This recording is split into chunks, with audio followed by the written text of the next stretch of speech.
भगवद्गीता अथ चतुर्थोऽध्यायः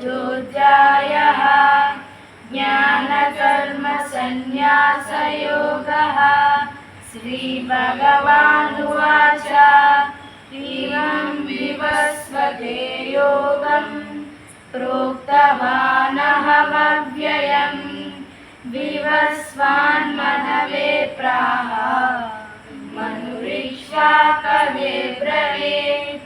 एवं परम्परा प्राप्तम् इमं राजस्य यो विदुः सकालेनेति ममता योगो नष्टः परन्तप स एवायं मया तेज्य